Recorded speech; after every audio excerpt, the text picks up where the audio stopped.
Trenton Journal is for people who won't take no for an answer. Trenton Journal is for community leaders. Trenton Journal is for people who won't settle. Trenton Journal highlights some of the positive voices in the community and fills in the information gaps through original reporting. Welcome to Capital Conversations. I'm your host, Kenneth Miles, founder and publisher of the Trenton Journal. Each episode, we bring you in-depth conversations with leaders, change makers, and today we got a system disruptor, right? That's right. Dr. Angeline Dean, author of The Whiteness of Akkkademia and the Making of a Slave. All right. Thank you for joining us. Thank you for having me. All right. So let's just get into it. Like, what is your background as it relates to Trenton, and what is your connection to the city? So it's interesting. I had no intentions as an activist organizer coming to Trenton. Trenton wasn't on my radar. I often say, basically I always say that I didn't come to Trenton, I was sent. I was sent to, as a consultant, to work with an organization called, at that time, PICO, People Improving Communities Through Organizing. I was only supposed to be in Trenton half of the time. The rest of my time would be in Camden, New Jersey, which I was much more familiar with. And then the person, like maybe after about a month, who I was working alongside of, just left, just quit. And I still thought I would be working alongside of someone else because there were other organizers in the organization that had been there before I was. And my executive director wound up offering me the position. At first, I kept saying, no, there's other people, that were before me, but I didn't know that my area, which was Kingsbury Towers, she said, no, the people have requested you, and we work and do what the people ask us to do. So that's how I wound up in Trenton. All right. Yeah. So your book, The Makings of a Slave.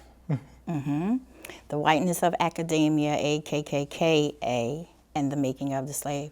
Actually, the real title, that's the shortened title, was The Whiteness of Akkkademia and the Making of a Slave, a non-traditional Black girl's journey of the plantation as she screams, I was never down with OPP.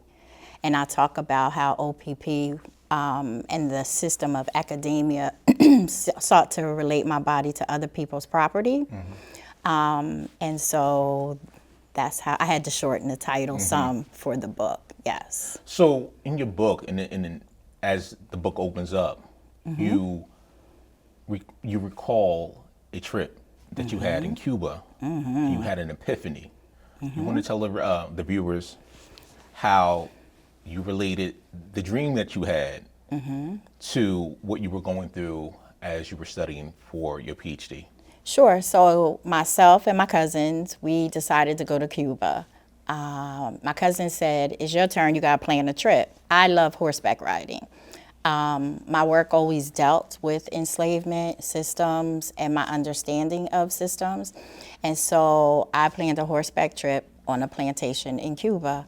And while there, I was assigned to be in the rear because I was the only one out of all of us that had ever ridden horses. So at one stop, and I'm gonna tell it was the grass was like the greenest you could ever imagine. The sun was, the heat was unbearable. I actually wound up getting sun poisoning from that day. But, and so my cousin had stopped and she said, oh my God, this is absolutely beautiful. And I said, but what I need you to remember is our ancestors are responsible for all of this. So as she left, I did stay back and just take it in a little while longer. And as I did, I say it was a vision that I had. I remember turning to my left, and when I was on the horse, at first I kept like blinking my eyes because I was like, what, really, what is happening? But I could literally see our ancestors there and some were carrying babies. I saw the tools that they were using.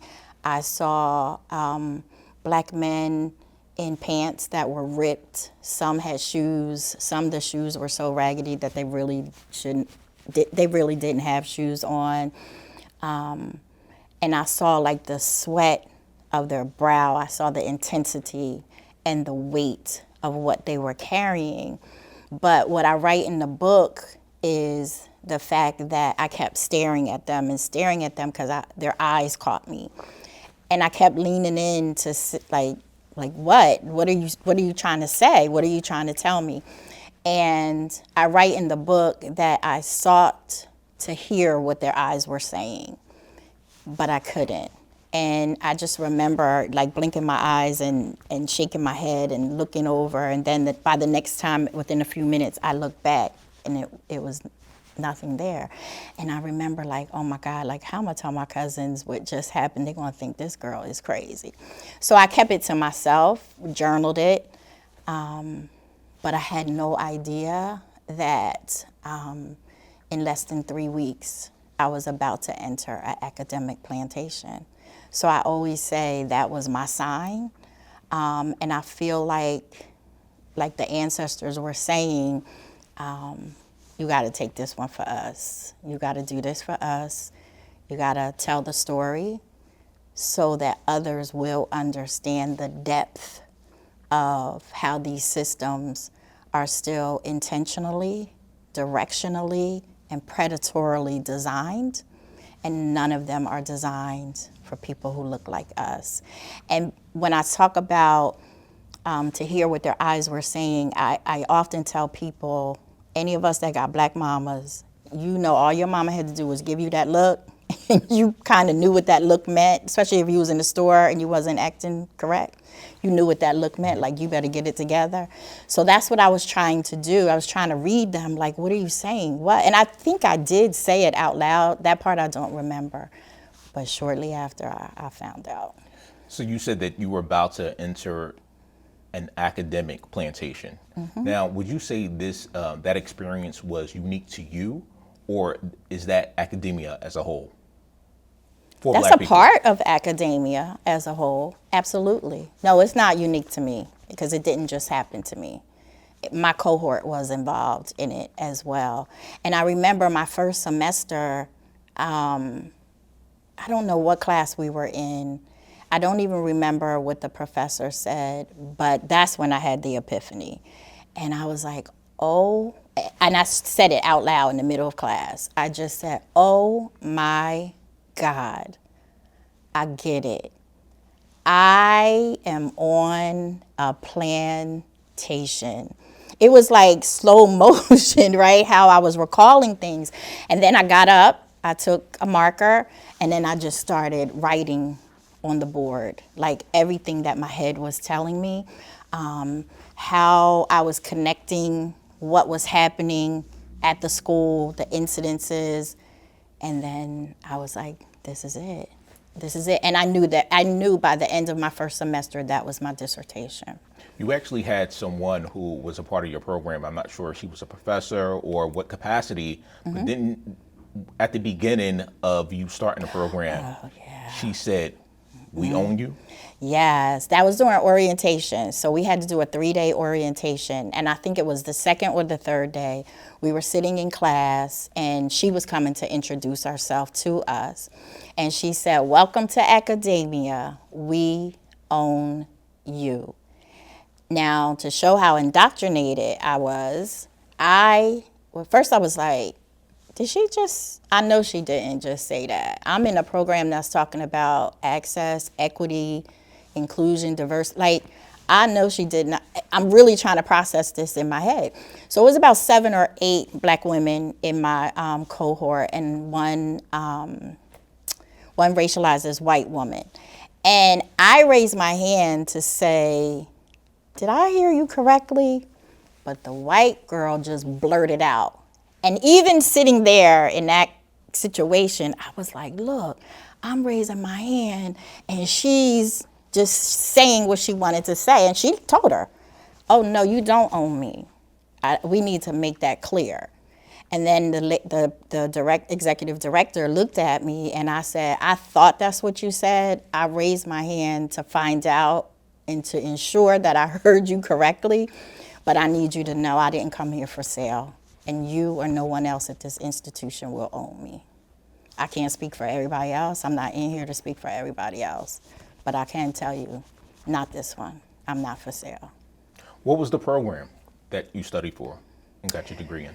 So it was an urban education program, but I was specifically brought in. I was the first person in this program to be asked to join, primarily because of my social justice background, my activism background, and my organization background. But what I think is really interesting is maybe about the second year, that same professor, we were all in class, and I don't remember quite what we were talking about, but she said, and you, I've never had a student in all my 30-something years who knows systems like you do. And my class was like, see, you always saying she doesn't like you. She doesn't. And I'm like, no, I don't say it. She displays it, and we all know it. And I said, and what you thought was a compliment, it's not a compliment. Now, we're in class having this conversation. She's right there. And I said, what she really just said to me is, I didn't expect you to know what I and others were doing to you. And I've never had a student who could call me on it like you do. Don't get this twisted. Read it for what it really is. Could you give me an example of what do you mean by a system? What systems, as it relates to education? Well, first of all, I think it's very important because most of us don't realize that we are systems, self as systems. We are operating factors, moving and navigating through this world.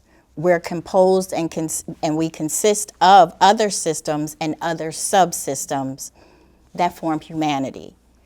When you look at education as a system, it is part of a colonized, westernized function that consists of rules, regulations, and policies that says A, B, C, D. And who was that system designed for? If people who look like us and our ancestors were not allowed to read, they didn't even want us to go to school. They didn't want us to be educated. We were strictly labor. In my book, when we have to do theories, I talk about how we were literally categorized as property. We were whiteness as property. We belonged to white oppressors. We were their property. And it's funny because I'm doing something right now with the township where I serve as vice chair of DEI. And we're reading the book, Chaos or Community, Where Do We Go From Here by Dr. King. And in one of his chapters, he's talking about how we were literally owned as property. And I might talk about it in the book as well, how Thurgood Marshall, when he was fighting in Brown versus the Board of Education, how we should not have been, is it possible that they made a mistake that he should not have fought, and this is him saying this in some of his writings, he should not have fought for us on the grounds of humanity, but fought to free us on the grounds of property. You also have a background in the public school system, right? As a substitute teacher. I did. You did? Why is it so important, you feel, that education is so important to Black women? One of the most, if not the most, educated group in this country. I think, first of all, let me speak for me first. I was always told you got to get your education. You got to get your education. Education is going to elevate you. Education is going to take you places. And then I also think about, as a whole, when you look at statistics of where Black women usually fall, and think about what Malcolm X said, we're the most unprotected, disrespected, and neglected. So we usually fall on the bottom. And a lot of us, I think we were taught that education will help advance us. Education will take us to other places. When we look at even how on the plantation, we were forced to be the matriarchs. Our black men were subjugated. They were beaten. They were lynched. The things that were done in front of us and in front of our children to keep them subjugated, less than. That's why I think a lot of times we feel like we have to get this or ascertain this. And in some ways, it does open up doors for us as black women and elevates us as black women. I can honestly say, though, I didn't seek to get my PhD. Like, that's not something I grew up saying, oh my God, when I grow up, I want to have my PhD. I remember even having a conversation with my mentor, who actually at that time was the vice provost of Thomas Edison State University. And I was telling him, I was like, I keep seeing this advertisement for this school everywhere I go. I always say I know how God deals with me when he's talking to me about moving forward or in just guiding. And I remember having that conversation with him, and I said, I don't want to go back to school. And so he laughed at me. And then I also said to him, I said, you know what, Dr. Y? Sometimes, and I didn't say this to be arrogant, but I said, sometimes I am afforded an opportunity to sit at tables here in the city of Trenton that Trentonians don't get an opportunity to sit at. Not only am I the only female, the only woman, but obviously I'm the only black woman who sits at those tables. And I said, sometimes the stuff that I hear some of those men say, I don't think they're that bright. But I will see some of them try to disrespect me because I am a woman. And I remember... Is it because you're a woman or because you're a black woman? Both.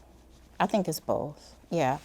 Primarily probably the black woman, the latter part. But, and I remember he said to me, Dean, I think you need to go ahead and pursue. And he was like, because when you get those letters behind your name, and I know that's not what you're worried about at all, but when you get those letters behind your name, unfortunately, it is going to put you at other tables, and it is going to open up doors for you.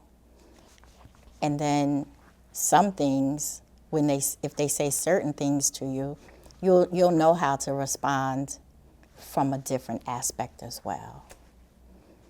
And I was like, oh, okay, if you say so. Has that been the case since you got your degree? In some ways. Okay. I do see people treat me different. And I'm like, I'm the same person. But then they're like, but no, you're not. You went through a whole different experience. But I'm like, yeah, but I'm still Angeline, right? Like, for me, doctor doesn't make me elevated more than anyone else. I might know a little bit more in a certain area, but they still might know a little bit more as well in another area. But it has opened doors. It has. Where do you think we're going with the state of education in this country? It's a lot going on, right? That's a loaded question. Yeah, it is. It is. But where do you think we're headed? So I've been thinking about this for a while. Do I think that education needs to be dismantled in a myriad of ways? Absolutely, 100% I do. I believe that we're very top-heavy. When I look at cities, we're top-heavy financially, right? When I look at cities versus suburbs, when I look at policies that say, oh, because you live in the city and you got to go by your taxpayers' dollars and this is what you're entitled to. When I look at a system that puts a lot of thought behind test scores and doesn't look at also other culturally competent means. When I look at a myriad of things, when I look at teacher education programs and how they don't, and this is not me saying this is the literature saying, how they don't always listen to the voices of Black women and them telling them what is happening, what is going on, how our children may receive instruction. So when I look at a lot of these things, I do think that, yeah, our education system does need to be disrupted. It does need to be dismantled in a myriad of ways. Now, do I think that the president is the one to do that? Absolutely not. Absolutely not. I don't think that he is the one to take governance over doing that. And we see it with a lot of his anti-Blackness that's going on right now. So what does that say for our children? What does that say for our youth? What is he saying to our children and to our youth by a lot of these policies, right? Pulling books out of the classes, pulling books out of the schools. And there are some books that I don't think belong. Let me say that as well. And had this conversation in my township. And then, again, when I look at how, again, the systems, the structures, everything is designed, they're not designed for our children. I look at one time right here in this city how there was conversation around busing Black children into white suburbs so that they can have access. And that was by some Black policymakers. My thought process, well, what are you saying to a Black child when you tell them, I have to pull you out of your community, take you into a white neighborhood to give you the best of the best? That's the only way that you can do that? I personally had issues with that. So when I look at education as a whole, I think that this is a good time for us, and I say kudos to a lot of educators that are coming together and saying, how do we take back how we teach our children? How do we bring back oral traditions? How do we not go by westernized standards that they have to sit down the majority of the day, raise your hand, they're trained to look you in your eye, stand up straight, it's robotic. And what that is preparing you for the prison. And that's some of where you get the school to prison pipeline nexus. So it's training. What do you want people to know about your book who haven't had the opportunity to read it? What I found from people who have had the opportunity to read it, they were like, I just thought your book was going to be about white supremacy and white people. I had no clue you were going to be talking about people that look like us, because that's the secret in academia, right? Let's keep talking about the white people and how they put us in these oppressive systems and how we're treated. And so I say it even on the back of my book. They didn't want me to have that conversation. They didn't want me to have what Baba Wakesa Moyo calls white injected oppression. We call that internalized racism.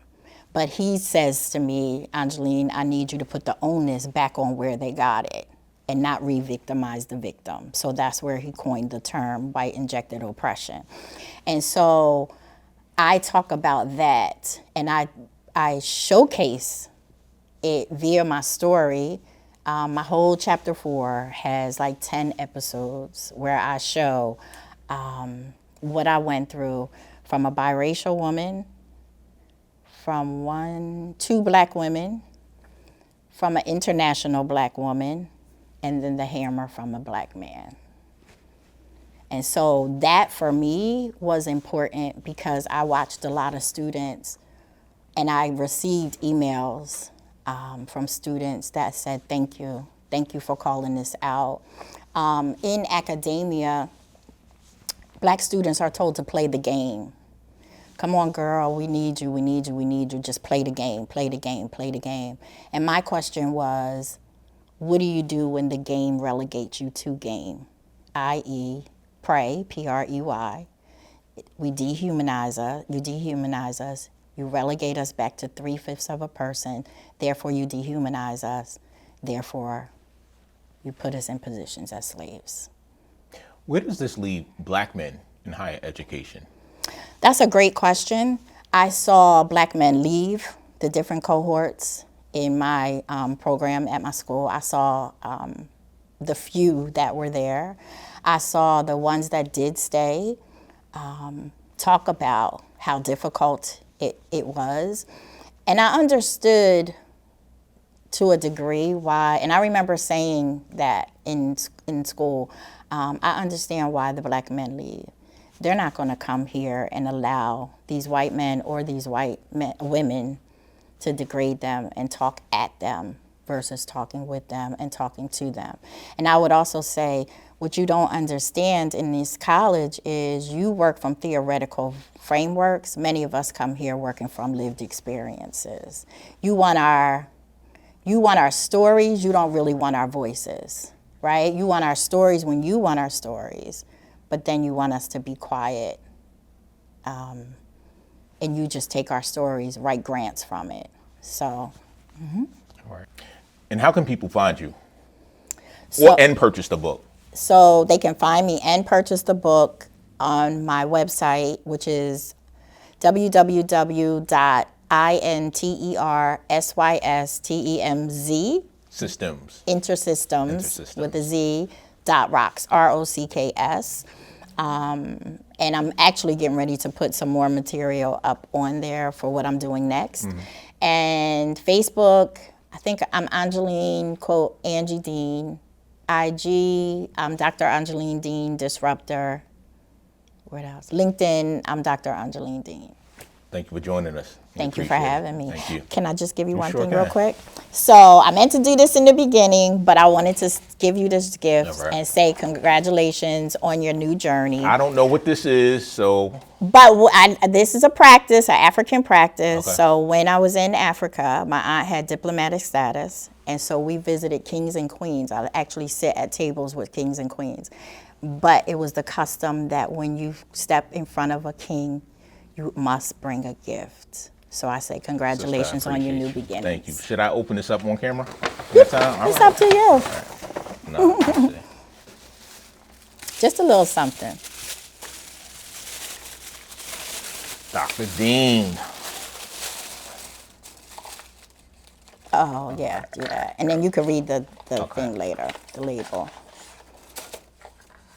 Turn it the other way. This way. This is nice. Yeah. This is nice. It says Kenneth Miles, Trenton Journal speaks. Appreciate it. Thank you. Absolutely. Thank You're you. more than welcome. Thank you. Yes. All right. All for you. That. Yep. This is beautiful.